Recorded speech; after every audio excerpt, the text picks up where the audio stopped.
This article, 5 people murdered inside lakeside home, released about 14 minutes ago by Sarah Kronika, the independent journalist. Shows here, Falls City, Washington. Today, near a serene town near Seattle with a pricey real estate. I've already read the full article. The home is in the value of an estate of over $1.5 million. The real hardship fact that stopped me right there and broke me deeply inside is where, even though there's no tracking as to who's fully responsible, somebody in that family is responsible. Someone knows exactly what happened. And the truth here, thank you again to Sarah Kronika, there's children involved, and that's the tragic reality as you see me scrolling down here.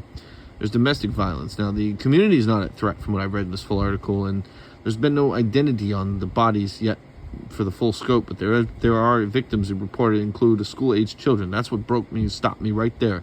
Deputy Mike Millis has spoken through here in the full investigation, and their only last reported claim is that a family member allegedly attempted self-harm after committing the act. So yet the suspect's status remains uncertain, and no one has been charged so far. This is a local family tragedy, isolated just to that, and it's underscoring its potential to leave the last scarring on the community's psyche. However, the sheriff himself spoke out and has urged them from here that the family is involved but not part of the district.